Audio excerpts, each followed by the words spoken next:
Hey guys, नमस्कार। मैं आपका दोस्त अमित। स्वागत है हमारे YouTube चैनल दालचूमेट नॉलेज में एक बार फिर से। आपके प्यार और आपके रिस्पेक्ट के लिए स्टूडेंट्स तहे दिल से शुक्रिया।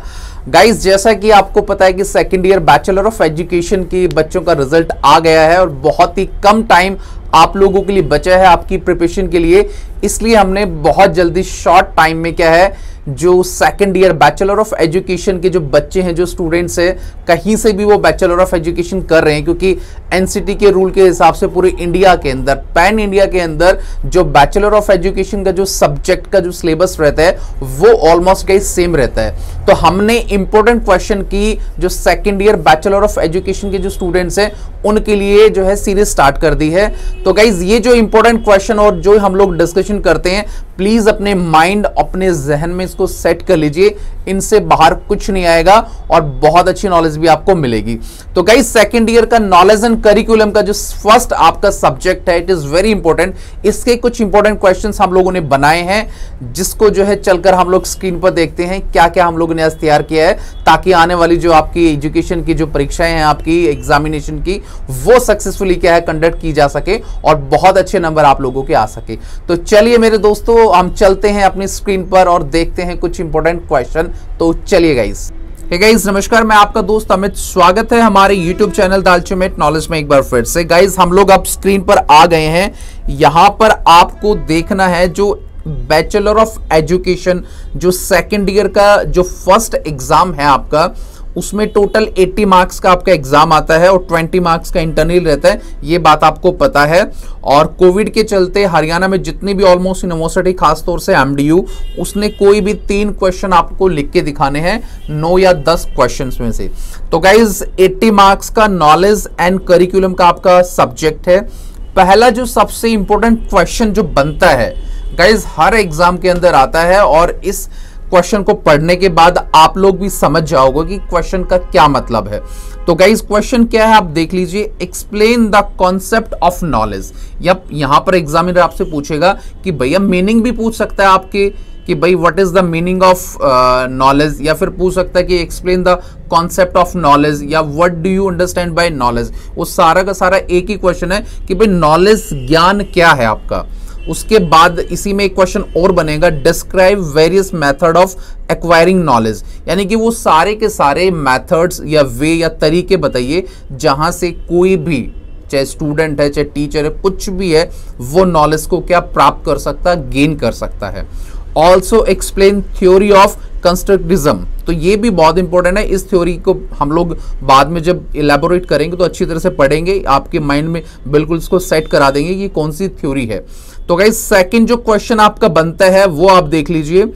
एक्सप्लेन द पियाजे's स्टेप और activities of cognitive development theory.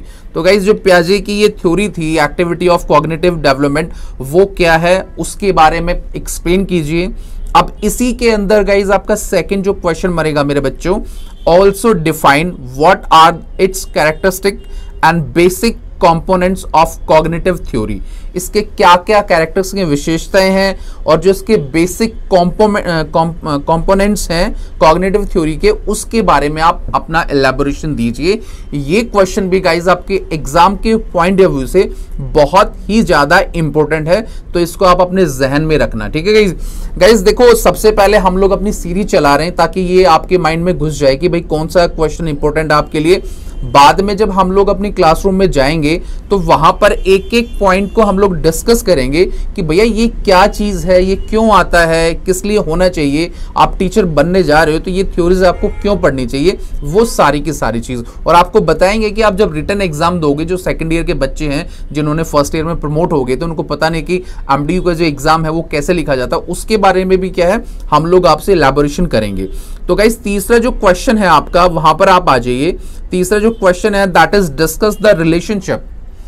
मैं दोबारा से रिपीट कर रहा हूं, discuss the relationship between education and philosophy, यानी कि जो एजुकेशन और फिलॉसफी है, इन दोनों के बीच में क्या संबंध है, इसके बारे में क्या है थोड़ा सा प्रकाश डालिए या डिस्कस कीजिए या एक्सप्लेन कीजिए। ये एग्जामिनर आपसे पूछेगा। उसके बाद जो इसी के अंदर मेरे बच्चों एक जो क्वेश्चन बनेगा, it is very important, why do teachers need to study educational philosophy. अब गाइज आप लोगों को पता है कि बीएड करने के बाद आपको स्कूल के जो स्टूडेंट्स हैं उनको पढ़ाना पड़ता है।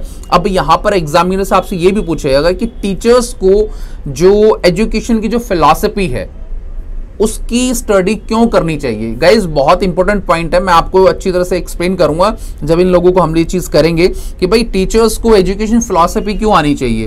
भाई क्लास के अंदर कोई टीचर ऐसे चला जाए जिसको पता ही ना हो कि क्लासरूम क्या है, काउंट ऑफ पीपल्स क्या है आपका, ठीक है, एक्टिविटी क्या चीज होती है, कैसे बच्चों को पढ़ाया जाता है, ये सारी चीज क्या है, एक एजुकेशन फिलॉसफी है। मतलब यार आप मान के चलिए आप इंजीनियर हैं, जब आपको यही नहीं पता यार मशीन के अंदर क्या पुर्जे कैसे क्या चीज होंगे तो आपको क्या आप इंजीनियर बने। तो इसका मतलब यही है आपका कि टीचर्स को जो एजुकेशन फिलॉसफी है उसकी आवश्यकता क्यों पड़ती है।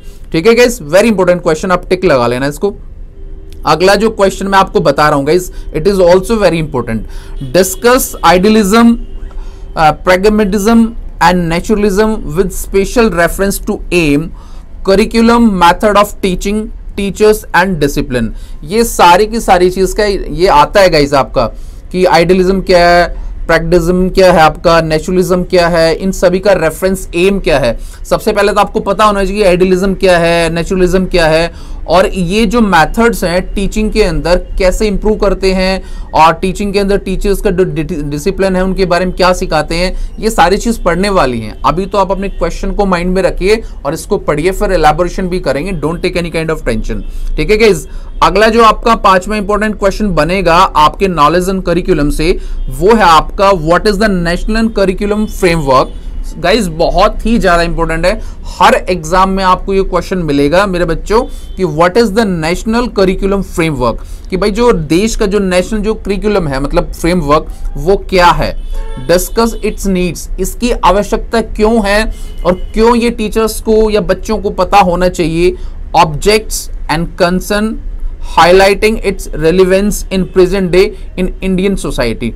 आज के दिन में जो नेशनल करिकुलम जो फ्रेमवर्क है उसकी आवश्यकता क्या है, उसके उद्देश्य क्या है, ठीक है, इसको हाईलाइट कीजिए, और इसकी जो रेलिवेंसी है प्रेजेंट डे के अंदर वो क्यों हो गई है। तो ये सारी की सारी चीज गाइज आपको बताई जाती है। जैसे न्यू एजुकेशन पॉलिसी भी आई है, वो भी कहीं ना कहीं से रेलिवेंट करेगी, वो पढ़ाएंगे आप लोगों को।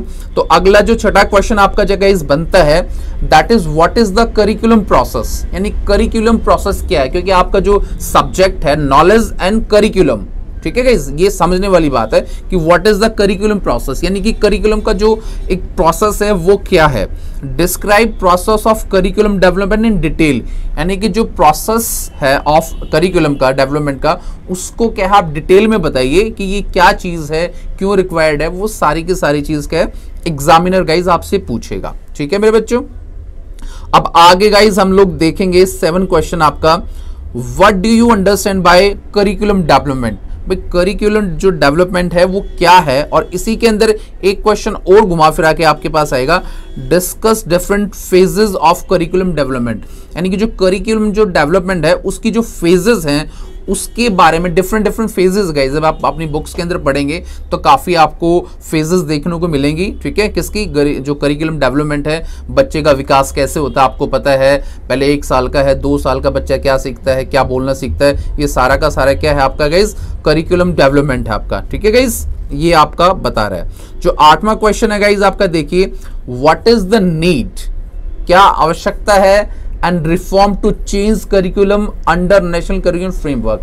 गाइज अब जैसे कि आपको पता है कि व्हाट इज द नीड, भाई जैसे आप न्यू एजुकेशन जो पॉलिसी आई है उसकी आवश्यकता क्यों पड़ी, क्योंकि यही सेम चीज आपसे पूछ रहा है कि भाई इतने टाइम से जो एक करिकुलम चला आ रहा है अंडर नेशनल करिकुलम फ्रेमवर्क में, तो उसको चेंजेस की क्यों आवश्यकता है, उसको रिफॉर्म क्यों करना चाहिए।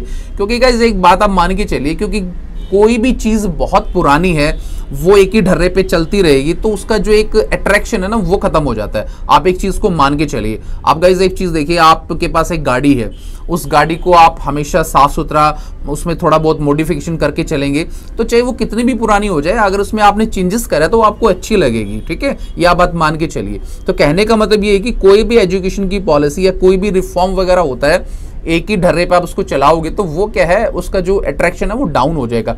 इसीलिए जो न्यू एजुकेशन पॉलिसी जो बनाई है गवर्नमेंट में, देखिए बनाई है, अभी खाका उसका तैयार नहीं हुआ है, उसमें भी काफ़ी खामियां हैं, उसका भी कभी हम लोग डिस्कशन करेंगे कि क्या एग्जैक्टली न्यू एजुकेशन पॉलिसी है। तो यहाँ पर ये यही कहना चाह रहा है कि what is the need and reform to change the curriculum under national curriculum framework, कि क्यों इसकी आवश्यकता है। ठीक है गाइज, ये क्वेश्चन भी आपका आता है।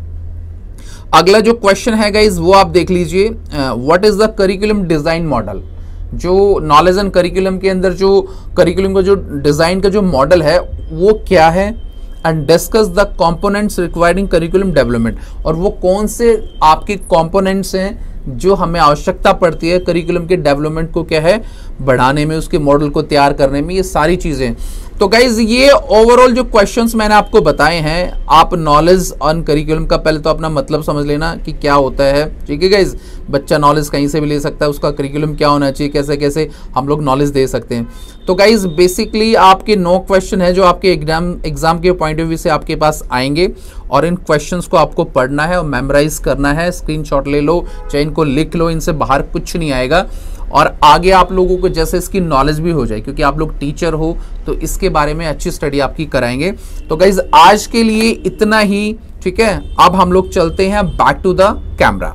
तो गाइज देखा आपने जैसे इंपॉर्टेंट क्वेश्चंस आप लोगों ने बताए हैं, प्लीज ये बहुत ही ज्यादा इंपॉर्टेंट क्वेश्चन है। मेरा रिक्वेस्ट है आप सभी स्टूडेंट से हाथ जोड़ करके इन क्वेश्चन को पढ़ लेना, इन क्वेश्चन से बाहर आपका कुछ भी नहीं आएगा। और गाइज प्लीज वीडियो को अच्छी तरह से फुल देखा करो, क्योंकि बहुत मेहनत लगती है इस प्रकार का कंटेंट देने के लिए, ताकि हम लोग चाहते हैं कि ये कंटेंट हमारे सभी बच्चों के लिए बिल्कुल फ्री ऑफ कॉस्ट पहुंचे, ताकि उनको किसी प्रकार का पेमेंट या इस प्रकार की कोई चीज ना करनी पड़े, बाकी जो अदर एप्स पे की जाती है। तो हमारा मोटिव यही है कि अपने जो स्टूडेंट्स, जो बच्चे हमारे साथ जुड़े हुए हैं, उनको क्या है हम लोग बिल्कुल फ्री ऑफ कॉस्ट एजुकेशन दे, ताकि आगे चल के एक बहुत अच्छे टीचर वो बन सके। तो गाइज ये सारे इंपॉर्टेंट क्वेश्चंस आपको पढ़ने हैं एग्जाम के पॉइंट ऑफ व्यू से, तो प्लीज इनको कहीं लिख लेना, पढ़ लेना, जैसा आपका मन करे वैसा कर लेना। और आप वीडियो को पूरा देखा करो। वीडियो आपको कैसा लगा please like, share and comment कर देना। और आगे जो हमने सीरीज स्टार्ट कर दी है, और जो इंपॉर्टेंट क्वेश्चंस हम लोगों ने आपको बताए हैं, इनको बाद में हम लोग जो अपनी क्लासरूम के अंदर भी जाके क्या है इनको इलैबोरेट करेंगे। तो till then bye and take care guys, मुस्कुराते रहना। Thank you so much.